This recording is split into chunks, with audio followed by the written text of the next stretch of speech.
En los colegios no se les enseña, ¿no?, de que todas las carreras profesionales, incluida la conducción, son parte del desarrollo y la economía de nuestro país. El ingeniero Elvis Santi, gerente general de Escuelas Profesionales A. Elvis, ¿cómo estás? Buenas noches. Muy buenas noches, Tito. Muchas gracias por la invitación. Estamos aquí juntos para, ¿no?, hacer un previo por el Día del Padre. ¿Cuántos Mañana hijos? Día del Padre. Bueno, voy a tener 4 hijos. Ah, uno en camino. Uno en camino. Estamos ahí. Muy bien, Padre Ángel. 4 veces feliz. Qué bueno. Elvis, escuchaste a Ángel Mendoza. Él dice que en Lima o en el Perú hay un déficit de conductores. ¿Por qué? A ver, Conductores profesionales, claro, ¿no? hay un problema en todas las partes del mundo sobre del déficit de conductores. Lamentablemente, los jóvenes que terminan los colegios optan por estudiar una carrera profesional, muchos técnicos, electricistas, mecánicos o de repente la universidad. En los colegios no se les enseña, ¿no?, de que todas las carreras profesionales, incluida la conducción, son parte del desarrollo y la economía de nuestro país. En Europa, en Estados Unidos, en China, Japón, los jóvenes, cuando terminan con el colegio, ven la conducción como una carrera técnica para desarrollarse y mantener este oficio permanentemente abastecido. Pero aún así, el crecimiento de la población, el crecimiento de la economía hace pues de que permanentemente ocurra este déficit. Es por eso que hoy en día la tecnología, aplicando la inteligencia artificial, están proponiendo, ¿no?, que los vehículos sean pues autónomos. Sin conductor. Y es preocupante cuando uno, por ejemplo, lee a Oppenheimer y dice que qué carreras van a desaparecer. Exitosa. Y una de ellas está incluida la conducción. Entonces, espero que no sea tan pronto en nuestro país y que los conductores opten, los jóvenes que están, de repente, no tienen un oficio o no han encontrado una vocación, vean el transporte como un desarrollo económico, que es importante. Hoy en día, las empresas ofrecen todos los beneficios sociales y un sueldo pues que sea honesto, que sea justo para hacer una vida familiar. Importante lo que dices, Elvis, porque efectivamente los que tenemos la licencia de conducir A es particular, pero las otras categorías ya pasa a ser profesional. Así es. Entonces muchos jóvenes que de repente ahorita están buscando un trabajo podrían, ¿no?, pasar de una categoría particular a una profesional. Por ejemplo, el conductor que tiene una licencia categoría A1, más de 3 años, con un curso de recategorización de 9 días y pasar todo lo que es el curso teórico-práctico, dar sus exámenes en el Turing, prácticamente ya se convierte en un conductor profesional y podría postular a cualquier empresa que en este momento en nuestro país lo están requiriendo. Los conductores profesionales que tienen mucha experiencia en manejo de buses, en manejo de tráiler, están migrando a otros países porque están viendo que en otros países se puede ganar un poco más. Entonces, esos espacios están libres para que puedan ser ocupados por jóvenes conductores o personas que desean iniciar la carrera del transporte. Esta semana tuve una invitación de una empresa que se dedica al reclutamiento de conductores y hay un proyecto importante. Están convocando a 300 conductores de buses que operen buses de 1 piso o 2 pisos que se van a otras partes del mundo. Entonces vamos a participar en ese proyecto de evaluación. Entonces, imagínate, si se van 300 conductores, pongamos que se vayan 50 conductores de los corredores, porque están ahí, están del Metropolitano, de todos los corredores, más de 50 conductores van a salir. Si ese proyecto prospera, van a salir en un plazo de 6 meses. Entonces, esos corredores, obvio, van a tener un déficit. Entonces, muchos están yendo a España, ¿no? Muchos están yendo. Ahora, ¿cuál es el problema cuando, por ejemplo, los conductores se van repentinamente y dejan un puesto vacío? Van a tener que suplir con otro conductor y ese conductor que va a ingresar no está preparado, no está capacitado, es un inexperto y ahí vienen los accidentes de tránsito. Entonces, todas las empresas deben tener un plan de contingencia, un plan estratégico para que puedan permanentemente estar ingresando nuevos conductores, darle la oportunidad a los conductores jóvenes para que vayan haciendo como una pasantía, ¿no? Entonces, de esa manera vamos a tener conductores permanentemente. Yo tuve la oportunidad de trabajar en una empresa de interprovincial de pasajeros como jefe de operaciones y nuestra política era permanentemente tener 2, 3 postulantes y hacer que ellos se incorporen al servicio de transporte interprovincial de pasajeros haciendo, por ejemplo, la conducción de los vehículos cargueros. Una vez que pasaba la conducción en vehículos cargueros por 1 o 2 meses, luego pasaban a rutas cortas con buses de un eje, luego a doble eje, luego a 2 pisos. Y eso, por ejemplo, demoraba dentro de la empresa esa carrera unos 2 años. Y de esa manera se garantizaba, pues, de que no iba a ocurrir los accidentes de tránsito. Entonces, hay políticas que se deben implementar y obvio que es un costo, porque tener una persona que no lo vas a considerar como un conductor permanente es un costo para la empresa. Entonces, te tiene que considerar ese caso. Elvis, importante análisis que haces, porque si en Perú tenemos déficit de conductores, imagínate en otros países. Estamos hablando de Norteamérica, de Europa, de España, porque lo que tú dices es cierto, que los jóvenes terminan el colegio o van a una carrera técnica o profesional a la universidad, pero nadie termina y se va a una escuela de manejo para ser conductor de tráiler. Muy poco. Claro. Los conductores, por ejemplo... Es por eso que son requeridos los conductores de Perú y se están migrando para otros países.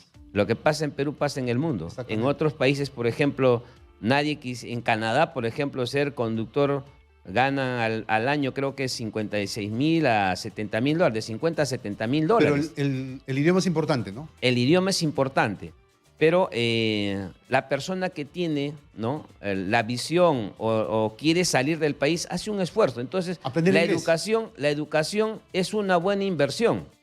Por ejemplo, claro, la mejor herramienta. Con la pobreza, claro. Hoy también haciendo la lectura de Oppenheimer dice de que a partir de unos 5 o 10 años, un profesional ya no va a estudiar solamente una ingeniería.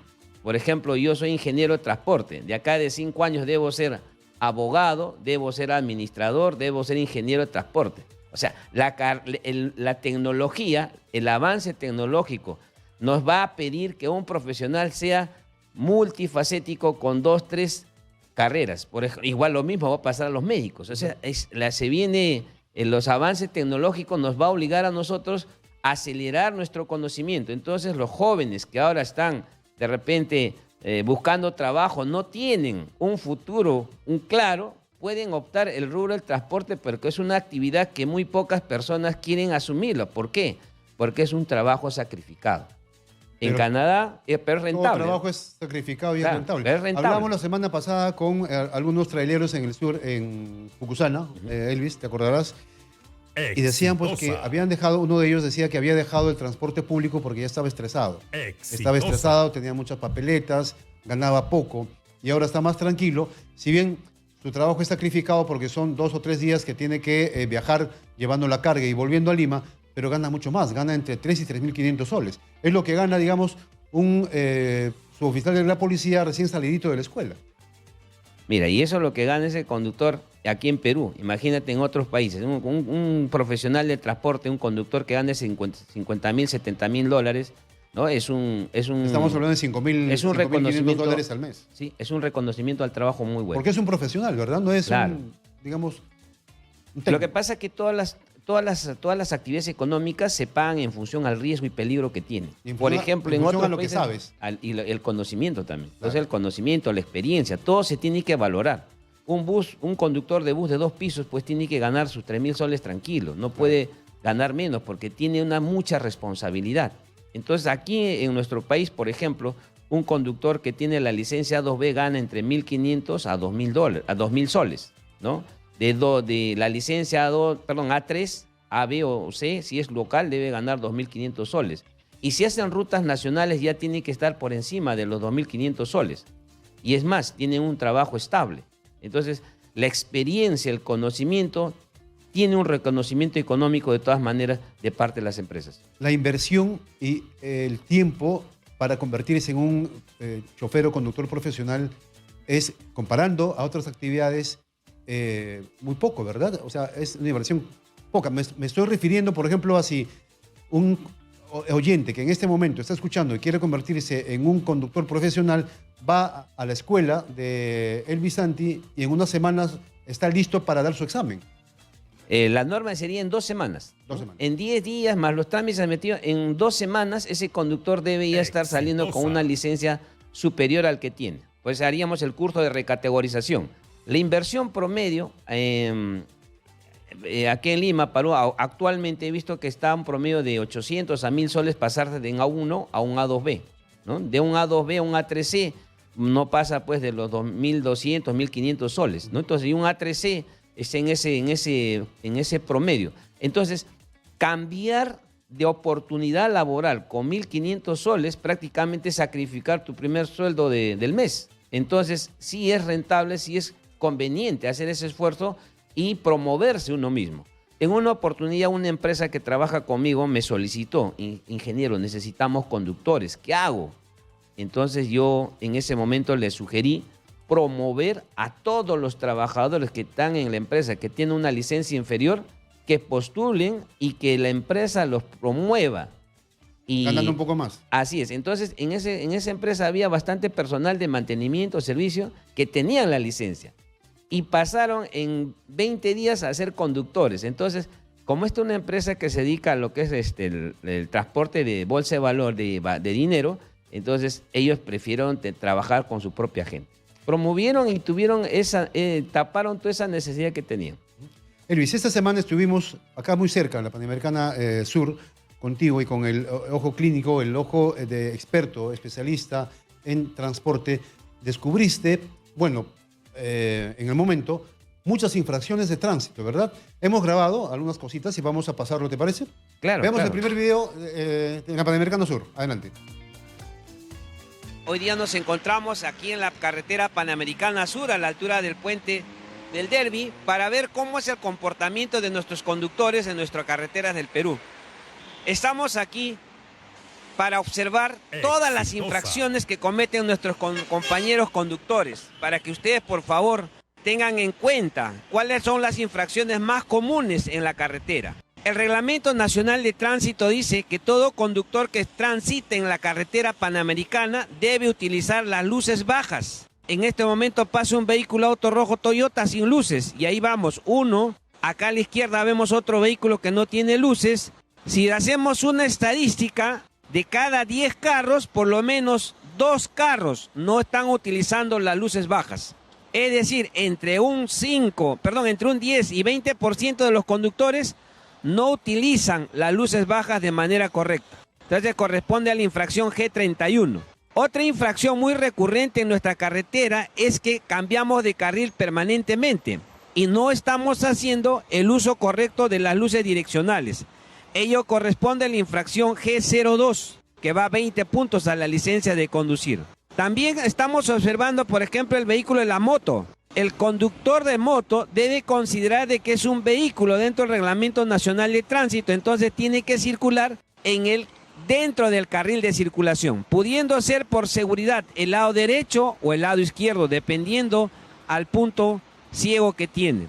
Vamos a ver también que los conductores que transitan en la carretera panamericana no tienen la carga de los amarres que corresponde, la sujeción para la carga. Estamos viendo en este tramo que los conductores de carga pesada, camioneros, transitan por el carril número 3, en este caso el carril izquierdo, el número 4. De acuerdo al Reglamento Nacional de Tránsito, está prohibido que estos conductores usen este carril. Si bien es cierto, en este tramo de la carretera del Derby estaba permitido, pero hay una resolución que desestima que ya no deberían usar este carril. También podemos observar desde este punto de que hay pasajeros que no utilizan el cinturón de seguridad. Entonces, vamos a observar, por ejemplo, que algunos pasajeros no utilizan, a pesar que están en una vía de alto tránsito, deberían ellos tener el cinturón de seguridad. Entonces, estas son las infracciones más recurrentes en nuestra carretera. Ese camión que viene, el camión rojo, está utilizando las luces neblineras. El reglamento no indica uso de luces neblineras, sino uso de luces bajas. También podría corresponderle la infracción por hacer mal uso de las señales de tránsito, en este caso uso de luces. Otro conductor más que viene sin luces. En cuanto a los conductores de motorizado, vemos que utilizan los carriles que no les corresponde. Los vehículos motorizados deben utilizar el carril derecho. En todo este tiempo que estamos detenidos, vemos que los vehículos motorizados utilizan el carril 3, el carril 2, indistintamente para su mayor recorrido. 8:27 de la noche, Elvis, en solo 5 minutos descubrimos que la mayoría de los conductores infringen las normas de tránsito. Efectivamente, justo cuando nosotros hacemos la capacitación y les digo a los conductores y a las empresas que trabajan conmigo, si yo fuera en su vehículo por media hora o una hora, prácticamente perderían la licencia de conducir por los malos hábitos y costumbres que tienen al momento de conducir. Para prevenir los accidentes de tránsito es importante que el conductor respete y cumple las normas de tránsito. Entonces, no es posible, ¿no?, de que estos conductores, que son conductores que se dedican a este trabajo, mantengan estos malos hábitos y no respeten, pues, las normas de tránsito. Elvis, pero ¿dónde está la autoridad? ¿Dónde está la policía? ¿Dónde está Sutran? ¿Dónde está el MTC? ¿Dónde está la autoridad? Siempre yo pienso que primero tenemos que educar. Lamentablemente en nuestro país la educación para los conductores, el nivel que tenemos es muy bajo. Los exámenes que se le toman a los conductores con respecto al conocimiento de las reglas de tránsito son muy bajos. Entonces, de ahí parte todo. Entonces, si no tenemos una buena educación hacia los conductores, eso es el reflejo en la vía pública. Aparte de eso, obvio que es necesario... Nos olvidamos de las normas. Nos olvidamos. ¿Por qué? Porque la norma debe ser... No nos da la gana de acatarlas. Pero lo que pasa es que el Reglamento Nacional de Tránsito es un manual de instrucción para la conducción segura. O sea, el conductor tiene que ver que el reglamento de tránsito es un instructivo para la conducción segura. Por lo tanto, como tiene ese principio, este documento tiene que ser de aplicación estricta. Entonces, si la persona no conoce cómo lo aplica, entonces el problema está en el Ministerio de Transporte, que no tiene un currículo, un sílabus para enseñarle los módulos al conductor y que este conductor sea un verdadero profesional en el tiempo. Yo pienso, por ejemplo, de que debería haber 2 evaluaciones al conductor. Uno, netamente la tabla de infracciones, porque cuando ocurre un siniestro de tránsito, el policía, el pesquisa, el perito aplica el reglamento en función a lo que está establecido y este conductor no conoce. Entonces, lamentablemente, va a ser el responsable del accidente de tránsito. Entonces, pienso yo que necesitamos que el Ministerio de Educación eduque a los jóvenes, a los niños, a todas las personas, porque el accidente de tránsito involucra peatones y conductores. Entonces tenemos que tener buenos peatones en todos los niveles, primario, secundario, en la sociedad, en las universidades. Tenemos que educar también a nuestros conductores y, por supuesto, la sanción tiene que ir de la mano. Pero si nosotros, como autoridad, salimos a sancionar, mira lo que va a pasar. Sancionamos a todos y ¿cuál es el resultado? Solamente sancionar. Y la educación. Entonces, para que haya una buena fiscalía, primero tenemos que educar, hacer campañas como por ejemplo lo estamos haciendo ahora para sensibilizar al conductor para que tome conciencia de que es importante la educación y, obvio, la mano dura de la parte de la autoridad.